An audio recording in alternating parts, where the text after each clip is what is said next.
मेरी नौकरानी रोज मुझे कहती, डॉक्टर साहिबा, आप नाइट शिफ्ट मत किया करें। आपके हिस्से की सजा मुझे भुगतनी पड़ती है। मुझे उसकी बातें समझ ना आती। एक दिन मेरी तबीयत खराब थी, तो अपनी जगह किसी और को ड्यूटी देकर मैं अचानक जल्दी घर आ गई। तो मेरे कमरे से चीखों की आवाजें आ रही थीं। पति तो घर पर नहीं था, मगर जब कमरे का दरवाज़ा खोला तो सामने का मंजर देखकर मेरी रूह कांप गई, क्योंकि कमरे में मेरी छोटी बेटी और वह नौकरानी। मैं कई दिनों से देख रही थी कि नौकरानी बार बार मेरे पास आती थी और कुछ कहे बगैर ही पलट जाती थी। शायद वह मुझे कोई बात बताना चाहती थी। जब मैंने उसे 3-4 बार यही करते देखा, तो एक दिन मैंने उससे पूछ ही लिया कि सुमित्रा, सब ठीक तो है ना? तुम्हें कोई बात करनी है मुझसे? मुझे लगा था शायद उसे पैसों की ज़रूरत होगी, क्योंकि अक्सर गरीब लोगों का यही तो समस्या रहती है कि उन्हें हर वक्त बस पैसों की ज़रूरत होती है। तो मैंने इसीलिए उससे पूछ लिया कि पैसों की ज़रूरत तो नहीं। तो सुमित्रा कहने लगी, नहीं मैडम जी, मुझे पैसों की ज़रूरत नहीं है, बल्कि मैं तो आपसे कोई और बात करना चाहती थी। मुझे उसके चेहरे पर चिंता की लकीरें साफ दिखाई दे रही थीं। मैंने उससे कहा कि सुमित्रा जल्दी बताओ, मुझे हॉस्पिटल के लिए देर हो रही है। तो सुमित्रा कहने लगी, मैं बस आपसे यही कहना चाहती हूँ कि आप नाइट शिफ्ट ना किया करें। मैं चौंक कर थोड़ा गुस्से से उसे देखा कि उसकी ये बात कहने का क्या मतलब है कि मैं नाइट ड्यूटी ना किया करूं। आखिर वह होती कौन थी मुझे ये सलाह देने वाली। मुझे गुस्से में देखकर वह बगैर कुछ कहे जल्दी से वहां से चली गई। मैंने सोचा कि शायद मेरे जाने के बाद उसे घर के ज़्यादा काम करने पड़ते होंगे, इसलिए वह ऐसा कह रही है। मुझे वैसे भी काफ़ी दिनों से उसका बिहेवियर कुछ बदला बदला सा लग रहा था, इसलिए मैंने सोचा कि मुझे उस पर नज़र रखनी चाहिए और आखिर पता तो चलना चाहिए कि उसके दिमाग में चल क्या रहा है। खैर, उस दिन मैं अस्पताल चली आई। वैसे तो मैं दिन की ड्यूटी ही किया करती थी, लेकिन पिछले 4 साल से मैं नाइट शिफ्ट कर रही थी और मुझे इसमें इसलिए भी कोई समस्या नहीं होती थी कि अब तो बच्चे बड़े हो गए थे और वैसे भी मैंने सुमित्रा को फुल टाइम के लिए रखा हुआ था कि वह दिन रात हमारे ही घर में रहे और शाम को तो मेरा पति भी घर से चला जाता था, तो इसलिए मुझे कोई चिंता नहीं रहती थी। लेकिन पिछले कुछ दिनों से सुमित्रा के बारे में मुझे अजीबोगरीब से ख्याल आने लगे थे कि कहीं भी मेरी पीठ के पीछे कुछ गलत ना कर रही हो। अक्सर मैं अपने साथ वाली औरतों से बातें सुनती थी कि ऐसे ही कोई औरत अपने घर को अपनी नौकरानी के हवाले छोड़कर नौकरी करती थी, तो उसके पति ने उसकी नौकरानी से ही अफेयर चला लिया और चुप कर उससे शादी भी कर ली। जब से मैंने ये खबर सुनी थी, मुझे तो किसी भी पल चैन नहीं मिल रहा था। एक तरफ तो मुझे अपने पति पर पूरा विश्वास था कि मेरा पति ऐसा कुछ भी मेरे साथ नहीं कर सकता, और मुझे उस नौकरानी पर भी विश्वास था क्योंकि वह एक बहुत ही शरीफ औरत है। लेकिन फिर मैंने सोचा कि किसी को बदलते हुए देर ही कहाँ लगती है। मैंने अपने पति और नौकरानी पर नजर रखने का फैसला कर लिया। मैं सुबह देर तक सोई रहती थी, इसलिए मेरे पति सुमित्रा के हाथ का ही नाश्ता करके चले जाते थे। मैंने सोचा कि मुझे खुद उठकर उनको नाश्ता बनाकर देना चाहिए, लेकिन सारी रात ड्यूटी करने के बाद मैं इतनी थक जाती थी कि जब मैं 6 बजे लौट कर घर आई तो गहरी नींद सो जाती थी और फिर उठने का मन ही नहीं करता था। 6 बजे की सोई सोई मैं दोपहर 2 बजे उठा करती थी। लंच करने के बाद मैं अपने प्राइवेट क्लिनिक पर बैठ जाया करती थी, क्योंकि अस्पताल की नौकरी के अलावा मैंने एक प्राइवेट क्लिनिक भी बना रखा था जिसमें मैं गरीब लोगों का मुफ्त में इलाज किया करती थी। क्लिनिक से आने के बाद शाम की चाय पीने के बाद मैं अस्पताल चली जाया करती थी। कभी कभी मेरे पति मुझसे शिकायत भी करते कि सौम्या, तुमने तो अपनी ज़िंदगी को इतना बिजी कर लिया है कि उसमें मेरे लिए टाइम ही नहीं है। आखिर मुझे भी तुम्हारी ज़रूरत महसूस होती है। लेकिन मेरे पति बहुत अच्छे थे। मैं उन्हें बहुत जल्दी मना लिया करती थी और वह भी मेरी बात को समझ जाया करते थे। जिंदगी की यही रूटीन चल रही थी। कुछ दिन तो यूं ही सुकून से गुजर गए। मुझे ऐसी कोई भी बात नजर नहीं आई तो मैं भी कुछ सुकून से हो गई थी। लेकिन सुमित्रा एक दिन फिर मेरे पास आई और कहने लगी, मैडम जी, अगर आप मेरी बात माने तो आप अपनी ड्यूटी दिन के समय में करवा लो। आपके जाने के बाद आपके किए की सजा मुझे भुगतनी पड़ती है। इस बार वह बहुत गुस्से से कह रही थी और अपनी बात खत्म करके वहां से जा चुकी थी। उसकी बात सुनकर मैं तो हैरान रह गई थी कि मेरे हिस्से की सजा का क्या मतलब था। कहीं वह मेरे हिस्से का समय मेरे पति के साथ तो नहीं गुजार रही थी। ये सोचते ही मेरे कदमों तले से जमीन जैसे सरकने लगी थी। मेरा विश्वास था जो मेरे पति के ऊपर से डगमगाने लगा था। लेकिन फिर मैंने सोचा कि नहीं, ऐसा नहीं हो सकता, वह बस ऐसे ही कह रही होगी। लेकिन फिर भी मुझे जानना तो चाहिए कि आखिर उसकी इस बार बार की जिद के पीछे मकसद क्या था कि मैं नाइट शिफ्ट ना करूं, दिन की ड्यूटी कर लूं। मैं एक डॉक्टर थी और मैंने सारी जिंदगी ईमानदारी से काम किया था और कभी किसी का एहसान नहीं लिया था। अस्पताल वाले जो भी ड्यूटी लगाते हैं मैं खुशी से उसे स्वीकार करती थी और पूरी लगन से उसको निभाती थी। अभी भी नाइट शिफ्ट के लिए बात कर रही थी कि मैं नाइट ड्यूटी कर लूँगी, मुझे कोई दिक्कत नहीं है और अब इसे मैं अचानक से छोड़ नहीं सकती थी। मेरी बात खराब हो जाती। इतने सालों से मैं मेहनत से काम कर रही थी और कभी भी मैं अपनी बात से नहीं मुकरी थी। पूरे स्टाफ को मेरे ऊपर बहुत ज़्यादा भरोसा था, लेकिन मैं इस तरह अपने घर को तोड़ना भी नहीं चाहती थी। मैंने सोचा कि कुछ ना कुछ तो करना ही होगा। सुमित्रा मेरे घर पर पिछले 1 साल से नौकरी कर रही थी और एक अरसे के दौरान ना तो उसे मुझसे कोई शिकायत थी और ना ही मुझे उससे भय। एक विधवा औरत थी जिसके 2 बच्चे थे, जिनको पालने की खातिर वह मेरे घर पर नौकरी करती थी। मैंने उसे नौकरी के पहले दिन ही कह दिया था कि तुम्हें 24 घंटे के लिए यहीं पर रहना होगा। उसके बच्चों की टेंशन नहीं थी, क्योंकि उसके बच्चों की देखभाल करने के लिए उसके माँ बाप थे और वह गांव में रहते थे। वह अकेले ही हमारे घर पर रहती थी। जो भी तनख्वाह उसे मिलती वह अपने गांव अपने बच्चों की देखभाल के लिए भेज दिया करती थी। हालांकि मैंने उसे कई बार कहा भी था कि अगर तुम चाहो तो अपने बच्चों को भी यहीं पर बुला सकती हो, जहाँ तुम रहती हो वहाँ पर तुम्हारे बच्चे भी रह लेंगे। मगर ना जाने क्या बात थी कि वह मना कर देती थी। उसके साथ समय बहुत अच्छा गुजर रहा था। आज तक उसने कभी किसी की शिकायत नहीं की थी, लेकिन अब पिछले कुछ दिनों से मैं देख रही थी कि उसका बिहेवियर अजीब सा हो गया है। वह बस हर बार मुझे एक ही बात कहती रहती कि मैडम जी, अपनी ड्यूटी दिन के समय करवा लो, रात को घर पर रहा करो। मुझे कुछ समझ नहीं आता था आखिर रात को ऐसा घर पर क्या होता है जिसकी वजह से वह इतना घबरा कर मुझे ये बात कहती है।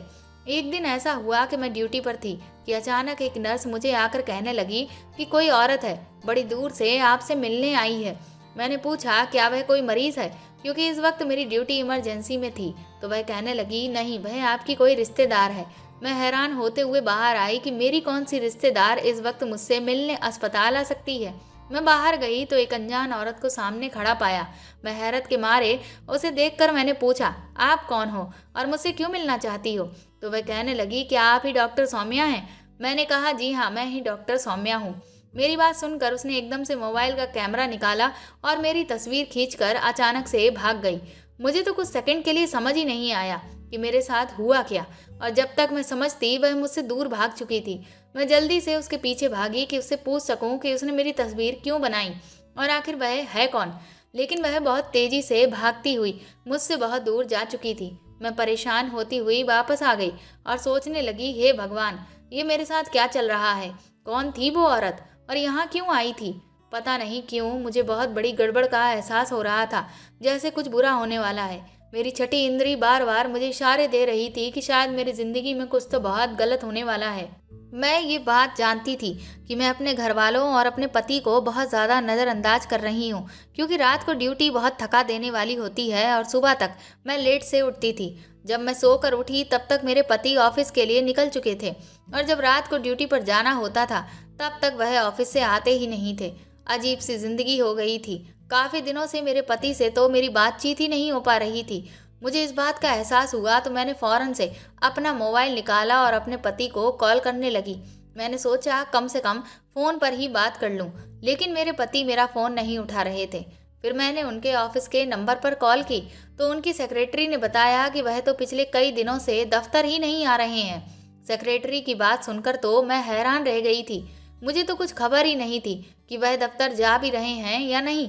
लेकिन परेशानी वाली बात तो ये थी कि रोजाना घर से दफ्तर के लिए निकलते थे, फिर ऐसे कैसे वह कहीं जा सकते हैं। अगले दिन मैंने सोचा कि मैं छुट्टी कर लेती हूँ। जब मैं ये बात घर में बताई तो सब बहुत खुश हुए। खासतौर पर मेरी नौकरानी सुमित्रा के चेहरे पर तो खुशी के हाव भाव नजर आ रहे थे। रात का खाना खाकर फ्री हुई तो मैं ऐसे ही टहलने के लिए बाहर आ गई तो मैंने देखा कि सुमित्रा किसी से फ़ोन पर बात कर रही थी और वह किसी को बता रही थी कि मैडम जी आज घर पर ही हैं। शुक्र है कि आज मेरी जान छूट गई, वरना तो उनके हिस्से की सजा भुगतते भुगतते शायद मेरा दम ही निकल जाता। जब मैं उसके करीब गई तो उसने जल्दी से घबरा कर फ़ोन बंद कर दिया और मैंने उससे पूछा कि किससे बात कर रही हो, तो कहने लगी किसी से भी नहीं, अम्मा से अपने बच्चों का बस हाल चाल पूछ रही थी। मुझे अब सुमित्रा के बारे में शक हो चुका था। ये कोई तो खिचड़ी जरूर पक रही है या फिर मुझसे कोई ऐसी बड़ी बात छुपा रही है। कहीं ऐसा तो नहीं ये किसी गलत काम में पड़ गई हो। मैंने सोचा कि आज घर पर रहकर देख लेती हूँ कि आखिर यहाँ पर ऐसा होता क्या है, लेकिन मुझे तो कुछ भी ऐसा गलत महसूस नहीं हुआ। सब लोग बड़े आराम से सोए रहे। मेरा पति मेरी छुट्टी की सुनकर बहुत खुश हुआ था। कहने लगा कि कितना समय हो गया है, हमें एक साथ समय गुजारने का मौका ही नहीं मिला। मैं भी सोचने लगी, क्या ये सच में खुश है? ये खुश रहने का नाटक कर रहे हैं? मैं उसे खोजती हुई नज़रों से देख रही थी। कहीं ऐसा तो नहीं कि मेरे घर से जाने के बाद उसका और मेरी नौकरानी का कुछ चक्कर चलता हो, इसलिए वह मुझे कहती है कि आप घर पर ही रहा करें। मेरी एक बेटी और एक बेटा था। बेटी कॉलेज में पढ़ती थी, बेटा छोटा था और वह स्कूल जाता था। इस घर में हम बस 4 ही लोग थे और मेरा ख्याल था इतने सारे लोगों के लिए सिर्फ एक ही नौकरानी काफ़ी है। इसलिए मैंने कभी सुमित्रा के अलावा किसी और को रखने के बारे में सोचा ही नहीं। और अगर 1-2 बार मैंने अपने घर वालों से पूछा भी कि कोई और नौकरानी रख लूं, तो सब ने सुमित्रा की बहुत तारीफ करते हुए कहा था कि उसके होते हुए उन्हें कोई परेशानी नहीं, तो फिर क्या ज़रूरत है कोई दूसरी नौकरानी रखने की। तो मैं भी सुकून से हो गई थी। लेकिन कुछ दिनों से मैं देख रही थी कि सुमित्रा और मेरी बेटी रिया आपस में कुछ ज़्यादा ही प्यार से रहने लगे थे। रिया हर वक्त सुमित्रा के आसपास रहती, कभी उसकी कमर में बाहें डाले खड़ी होती तो कभी उसके गालों पर प्यार कर रही होती। मुझे ये देखकर बहुत अजीब लगता था। आखिर वह सुमित्रा को इतना प्यार क्यों करने लगी थी? मैं ये भी देख रही थी कि रिया तो सुमित्रा के करीब जाने की कोशिश करती थी, उसे प्यार करने की कोशिश करती थी, लेकिन सुमित्रा उससे दूर भागती थी। खैर, उस दिन मैंने पूरा दिन और पूरी रात घर पर रहकर देख लिया था। मैं अस्पताल भी नहीं गई थी और क्लिनिक पर भी नहीं बैठी थी। मुझे कुछ भी अब नॉर्मल दिखाई नहीं दिया था, सिवाय इसके कि मेरी बेटी रिया सुमित्रा के कुछ ज़्यादा करीब होने की कोशिश कर रही थी। लेकिन मैं इस बात को इग्नोर कर दिया कि हो सकता है मैं तो घर पर रहती नहीं हूँ, सिर्फ सुमित्रा ही घर पर होती है, तो सुमित्रा से उसका दिली लगाव हो गया होगा या फिर कोई और बात थी। मैंने घर पर रहकर देख लिया था, लेकिन ऐसा कुछ भी नहीं था। मैं अंदर ही अंदर अब चिढ़ गई। मैंने सोचा, पता नहीं सुमित्रा के ड्रामे कब खत्म होंगे। मैंने अगले दिन दोबारा से अपने रूटीन के अनुसार अपनी नाइट ड्यूटी स्टार्ट कर ली। 2 दिन के बाद ही मैं सुबह जल्दी उठ गई थी, क्योंकि शाम में मुझे अपनी एक दोस्त की बर्थडे पार्टी में जाना था। तो मैंने सोचा कि उसके लिए कोई गिफ्ट लेकर जाती हूँ। मैं यही सोच कर बाजार गई। वहाँ मुझे एक जगह पर रुकना पड़ा, क्योंकि सामने का मंजर ने मुझे एकदम पत्थर का बना दिया था। क्योंकि मेरा पति एक अस्पताल के अंदर जा रहा था। भला उसे अस्पताल जाने की क्या ज़रूरत थी? वह तो एकदम भला चंगा था, उसे कोई भी तकलीफ नहीं थी। मैं भी उसके पीछे पीछे अस्पताल चली गई। मैंने देखा वह एक कमरे के अंदर चला गया। मैंने खिड़की से अंदर झांक कर देखा तो वह एक औरत को कुछ पैसे दे रहा था। उस औरत को मैं पहचान नहीं पा रही थी, क्योंकि उस औरत की मेरी तरफ पीठ थी। उस औरत को पैसे देने के बाद और उसे हाथ मिलाकर मेरा पति जल्दी से बाहर चला गया। उसके बाद उस औरत ने किसी को फ़ोन किया और थोड़ी देर बाद जो औरत आई, उसे देखकर मैं आंखें झपकाना भूल गई थी। फटी फटी आंखों से उसको देख रही थी। वह औरत कोई और नहीं बल्कि सुमित्रा ही थी। उस औरत ने सुमित्रा को कुछ पैसे दे दिए। सुमित्रा ने उसका धन्यवाद किया और वहां से चली गई। आखिर ये सब क्या था? मुझे कुछ भी समझ नहीं आ रहा था। मेरे पति ने पहले उस अनजान औरत को पैसे दिए और फिर उस अनजान औरत ने मेरे पति के दिए हुए पैसों में से कुछ पैसे सुमित्रा को दे दिए। आखिर ये सब चक्कर किया था। और जब उस औरत ने मेरी तरफ मेरे चेहरे को घुमाया तो मैं दंग रह गई थी। मैं उस औरत को कैसे भूल सकती थी? इतने दिन गुजर जाने के बावजूद उसका चेहरा मेरे दिमाग में फिट हो गया था। ये तो वही औरत थी जिसने उस दिन मेरी तस्वीर ली थी और भाग गई थी। इसका मेरे पति के साथ आखिर क्या संबंध है? मैंने सोचा कि मैं अभी जाकर उससे पूछ लेती हूँ, लेकिन इससे पहले ही उस औरत के पास कोई और दूसरा आदमी आया। एक दूसरे से हाथ मिलाते हुए वे वहाँ से चली गई। ये सब देखकर अब तो मुझे पक्का विश्वास हो गया था, ज़रूर मेरे खिलाफ कोई गहरी साजिश की जा रही थी और इसमें मेरा पति और मेरी नौकरानी सुमित्रा भी शामिल थे। मैंने फैसला कर लिया था, आज मैं इन दोनों को रंगे हाथों पकड़कर ही रहूंगी। रात को जब मैं नाइट ड्यूटी के लिए जाने लगी तो उस समय तक मेरे पति भी घर आ चुके थे और मुझसे कहने लगे कि मैं भी तुम्हारे साथ ही निकलता हूँ, मुझे एक ज़रूरी काम से शहर से बाहर जाना है। मैं परेशान हो गई कि अगर ये भी घर से बाहर रहेंगे तो फिर मैं इन्हें रंगे हाथों कैसे पकड़ूंगी। लेकिन फिर मैंने सोचा कि चलो कोई नहीं, आज नहीं तो फिर किसी और दिन मैं हकीकत मालूम करके ही रहूंगी। अस्पताल में भी अपने ख्यालों में ही खोई रही। सोच सोच कर मेरा दिमाग फटने लगा।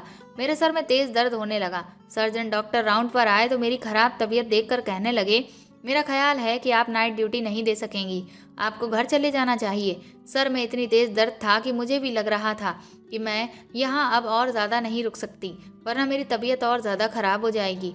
मैं अपनी जगह किसी दूसरी डॉक्टर को ड्यूटी दी और बगैर बताए घर चली आई। आज से पहले मैं कभी यूँ अचानक रात के समय घर पर नहीं आई थी। दरवाज़ा बंद था।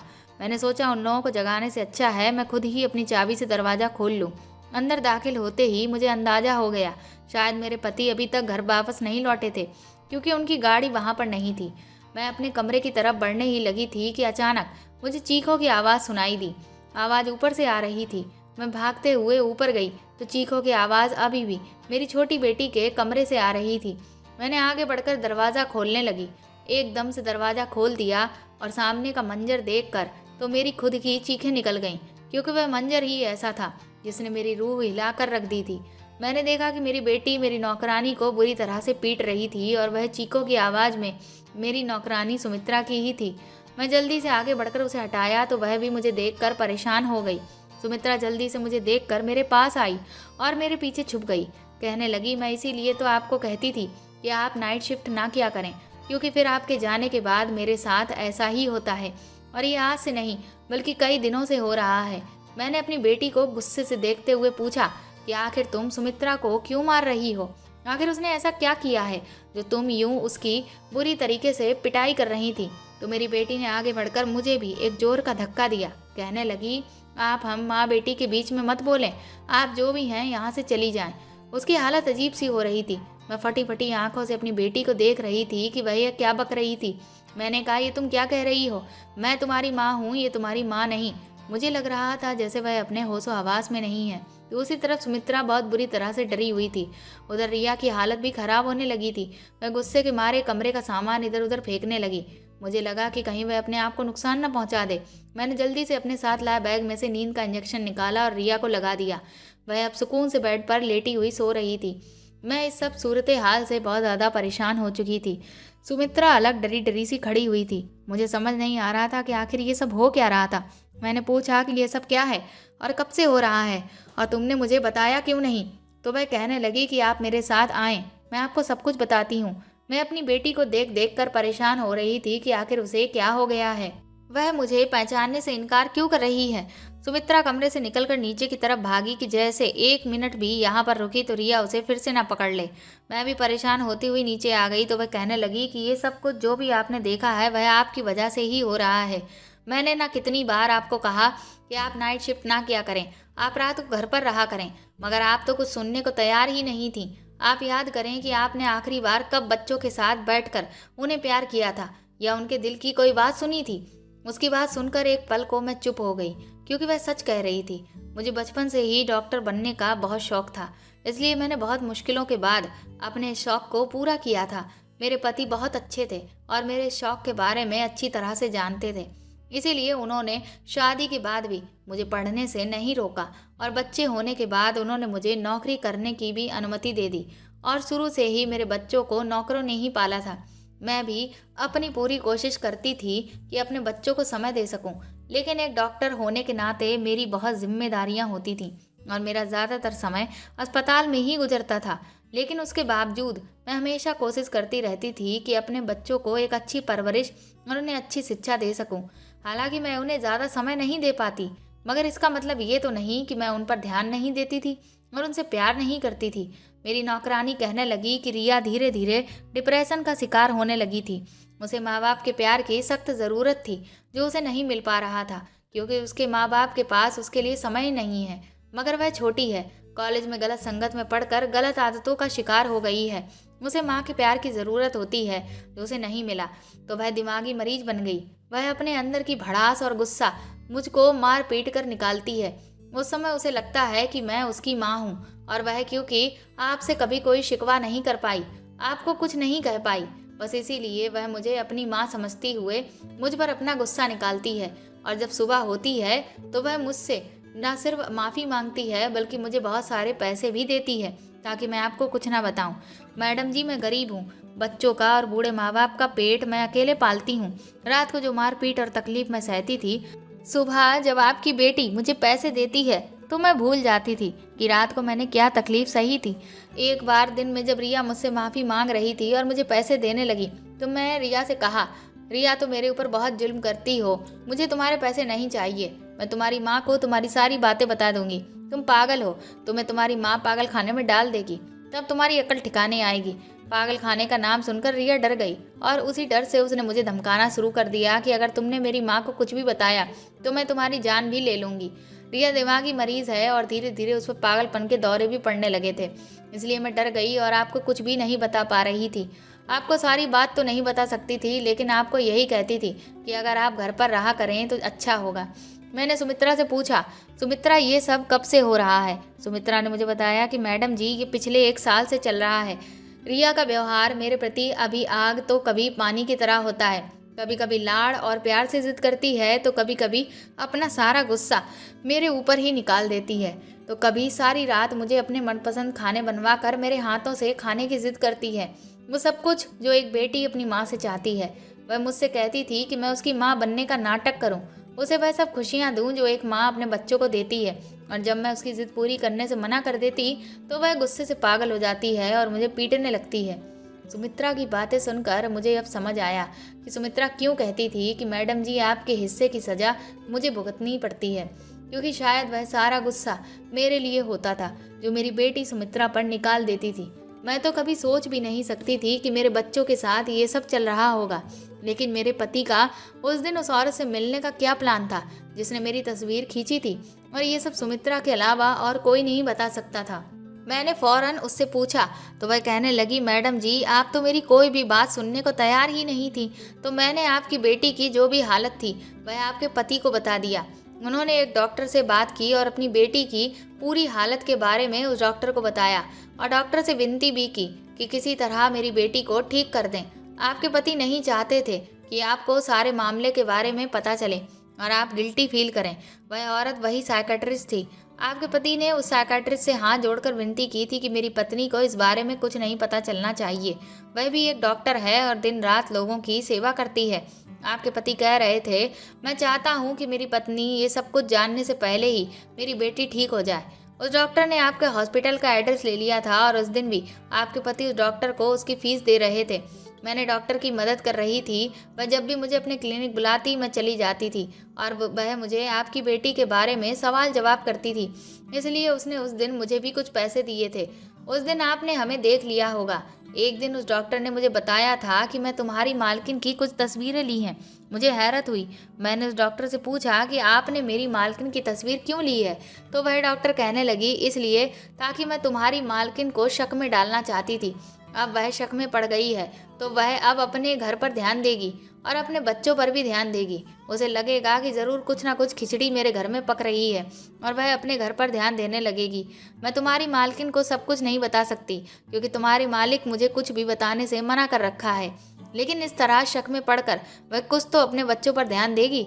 सुमित्रा की सारी बातें सुनकर मुझे सब कुछ समझ आ गया था। मेरा सर शर्मिंदगी से झुक गया था। अपने शौक को पूरा करते करते मैं अपने बच्चों और अपने परिवार को इग्नोर कर बैठी थी। मेरे 2 बच्चे थे और कैसे पले बड़े मुझे कुछ होश ही नहीं था।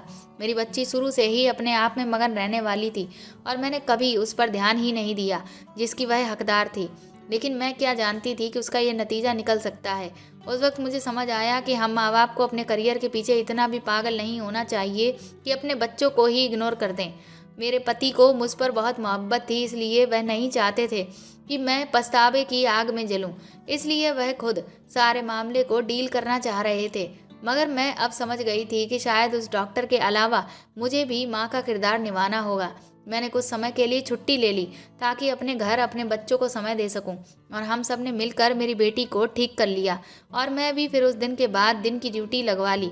तो दोस्तों, आपको ये कहानी कैसी लगी कमेंट करके ज़रूर बताएं और प्लीज़ इस कहानी को ज़्यादा से ज़्यादा शेयर और लाइक करें। आप चाहें तो मुझे सुपर थैंक्स भी दे सकते हैं। साथ ही अगर आप चैनल पर नए हैं तो सब्सक्राइब करके बेल आइकन ज़रूर दबा दें ताकि आगे भी मैं आपको ऐसी ही अच्छी कहानियाँ सुनाती रहूँ। Thank you.